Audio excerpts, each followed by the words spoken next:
Matt, we've got an article from CNBC, but it's really, information from the Bureau of Labor Statistics, CPI print. We don't need CNBC Pro.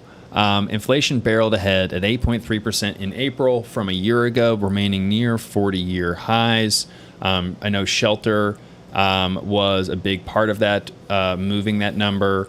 The core CPI, which excludes food and energy, was also higher than expected at 6.2%. And again, shelter costs, which comprise about 1/3 of the CPI, rose at their fastest pace since 1991. We were kind of expecting that because shelter was really lagging behind a lot of the other price points for a while. Even with all the headlines of rent growth, it was still relatively. And you know what? If you look at shelter again, it's not like it's rising at crazy speeds right now, and I think there is still room to grow.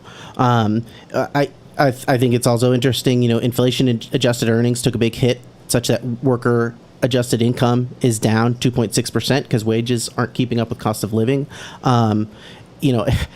Inflation was slightly down from last month, but it's still rising. I think that reduced energy prices a little bit have lifted the core inflation up a little bit more. When you exclude that, it made it grow a little bit faster than inflation as a whole. But it's still going. It's the CNBC article I think was pretty spot on. It's barreling forward. There's not a whole lot of control associated with something that's barreling along. It's not humming along, definitely. And I think that there is a sense of lack of control, and that's one thing I think that the Federal Reserve is going to prick their ears up. Like, well, we can control this. They've got a job to do. They always have a job to do. But even Jerome Powell admitted, there's a lot of this that is outside of their control. Yeah. I mean, they can raise interest rates, reduce demand, they can reduce their balance sheet, but war, what are they going to do about, Russia and Ukraine and natural gas prices because of war going on? What can they do about, a baby food shortage, for formula because of, supplying issues and then a recall?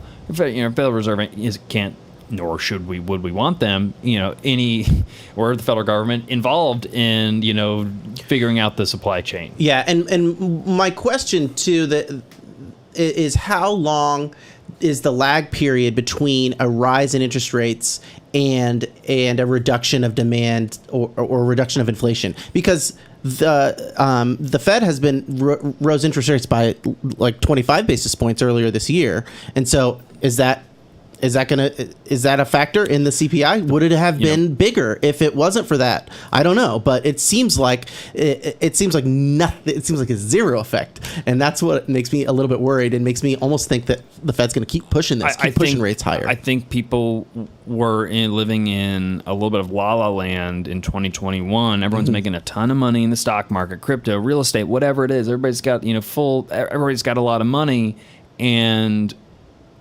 not everyone's like looking at that every day. People are busy with their everyday lives. And so I think, long story short, there's a lot of demand. There's still a lot of demand that you have to destroy to kind of bring that in check. Yeah. And again, some of the pricing is, some of it's inelastic demand. Like, the baby formula or, the gas and the commodities or housing. Like, you can't cut back on, giving your baby formula. Yeah. Maybe you can turn your air conditioning off a little bit, but only, you can do that to a degree.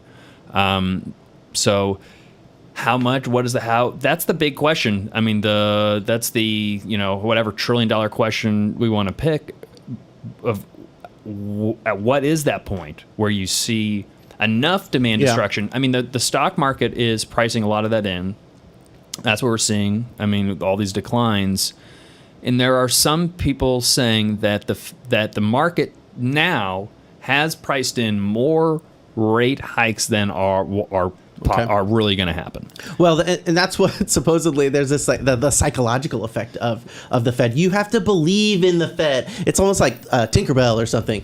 If you believe that it works, then it kind of works. If you think that the Fed is going to be strict about rising interest rates in an inflationary period, if you trust that they are really going to rein things in going forward, then maybe you do kind of hold off on things. Maybe you do save money instead of spend it. And so that's a big question mark because, heck, I'm not a cult leader. I don't know how to make people believe things. Yeah. Well, the Federal Reserve's got all the banks, they got believing in them at least to some degree. But the psychology, you're right, it's so important in where are the minds of investors, where are the minds of banks, and then consumers, because at some point, the price at the pump, the grocery store, that's been hitting people.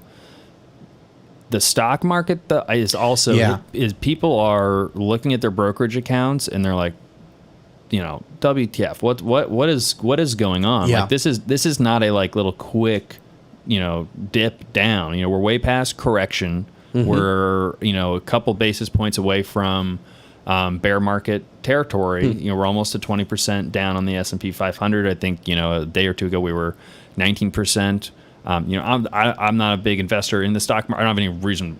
I'm not opposed. I like a lot of great strategies in public markets. 100%. I have a concentration in real estate and real assets because that's what I know and that's what I like the best. But I haven't been paying attention to the stock market every single day because of that. But people are hurting. I know this on the Newmark report. They had $250 billion of dry capital ready to go. I know there's investors out there who are nervous because they made a commitment in December, January when they had, their brokerage account was X. Now it's at least 20% less than that if they were just in the index. If they were allocated to some of the, tech stocks, they're down way more. Yeah, and that's what I wonder, when is this going to, because... When is the capitulation going to happen? Yeah, well, when is this going to start to, because the stock market's a little bit isolated in its own world, but it's still connected to real life at a certain point. Well, and the stock market's a function of psychology and future sentiment of what people think. But you're seeing a little bit of distance. I'm guessing it's going to start to wane.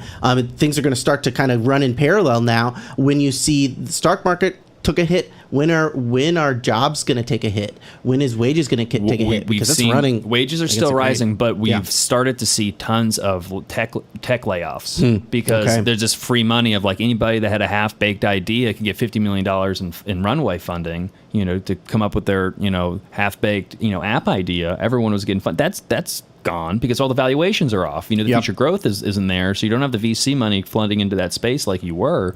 And even some bigger companies are have already started to laying off thousands of people. Okay. Now the job market's so tight, so those jobs are being absorbed pretty quickly. But we've already seen some tech layoffs, and it's what I'm waiting for. And I don't think necessarily we're that far away. Who knows what could happen? But I'm already hearing more and more conversations of going to cash, big cash position. I'm going to cash. When you start seeing everyone going to cash, that's a moment where it's like, okay, that's people. When people who like are secure in their financial situation, they don't need the money, but they're still going to cash. I think that's a sign that, okay, we're probably near a bottom. We're not there yet. And this isn't a show to talk about the stock market. This is it's investor sentiment across all asset classes, because we're not there yet, but I think we are approaching that point. Okay. Yeah. So I don't know. We'll see. I'm not going to call it, but I think people can only take so much more of this. Yeah.